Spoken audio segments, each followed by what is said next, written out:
Azərbaycan Respublikası Səhiyyə Nazirliyi Fərəcov adına Elmi Tədqiqat Pediatriya İnstitutunda martın 14-ü pediatriyada oftalmoloji problemlərin müzakirəsi mövzusunda elmi praktik konfrans keçirilib.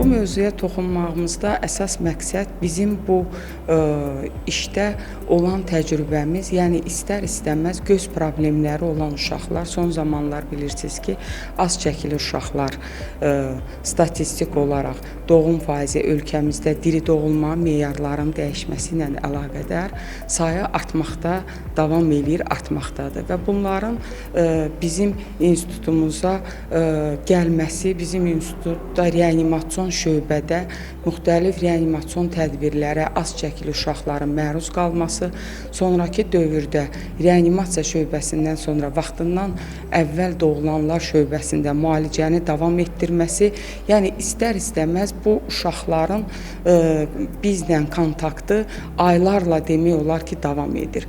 Və bu uşaqlarda müxtəlif problemlər, reanimasyon tədbirlərə məruz qalan, oksigen terapiyası alan uşaqlar, az kütlə ilə doğulan uşaqlar, gestasiya yaşı az olan uşaqlar, müxtəlif hemodinamik pozğunluqlarla olan uşaqlar, sinir sisteminin 3-cü, 4-cü dərəcəli qansızması olan uşaqlar, transfuziya alan uşaqlar, transport nəticəsində müxtəlif metabolik dəyişikliklərə məruz qalan uşaqlarda göz problemləri, xüsusən vaxtında gözün müayinəsinin aparılması, skrininqlərin həyata keçirilməsi, gələcəkdə bu uşaqların görmə orqanının tam funksional vəziyyətini saxlamaqda mühüm əhəmiyyət kəsb edir. Bugün danışdığımız, müzakirə etdiyimiz konfrans mövzularından yeni doğulmuşların, vaxtından əvvəl doğulanların göz problemləri, onların retinopatiyaların vaxtında aşkar olunmaması gələcəkdə bu uşaqların hətta korluğu ilə belə nəticələnən böyük fəsadlara gətirib çıxara bilər.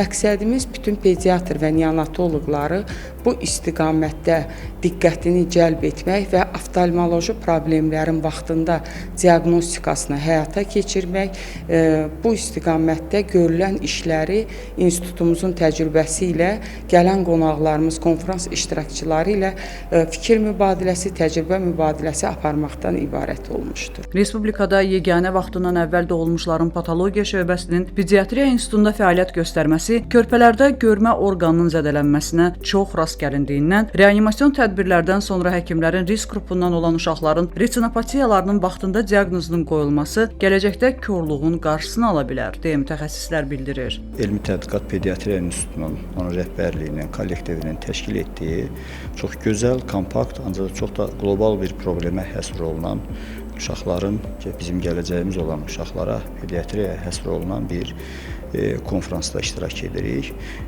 Burada ölkəmiz üçün özəlliklə çox əhəmiyyətli olan bir sıra problemlərin müzakirəsi gedir. Bu, yeni doğulmuşların patologiyalarıdır, yeni doğulmuşların retinopatiyasıdır və digər patologiyalar, hansılar ki, bugün çox aktualdır. Və düşünürəm ki, bu konferansın indi birinci hissəsi bitdi. İndiyə qədər olan çıxışlar, məruzələr çox maraqlı, çox aktual və hamı tərəfindən belə deyək də maraqla izlənən bir çıxışlar oldu və biz burada bugün ölkəmizdə olan neonatologiyanın, pediatriyanın, yeni doğulmuşların pediatriyasının vəziyyətini bir daha gözümüz önündə canlandı və mən əminliklə deyə bilərəm ki, bugün Pediatriya İnstitutunda doğrudan da gerçəkdən bu sahədə gözəl işlər görülür. Ümumdünya Səhiyyə Təşkilatının, Ölkə Səhiyyə Nazirliyinin, digər səhiyyə qurumlarının verdiyi təlimatlara əsasən ölkəmizdə sağlam gələcəyimizin olması üçün, bu uşaqların sağlam böyüməsi üçün, gələcəyimizin gözəl olması üçün çox çaba sərf eləyirlər. Vaxtında müayinə və erkən diaqnoz göz xəstəliklərinin müalicəsi və inkişafının qarşısını almaq üçün mühüm əhəmiyyət daşıyır. Konferansda həkim mütəxəssislər tərəfindən uşaqlarda göz sağlamlığı ilə bağlı ən müasir yanaşmalar, diaqnostika və müalicə üsulları müzakirə olunub.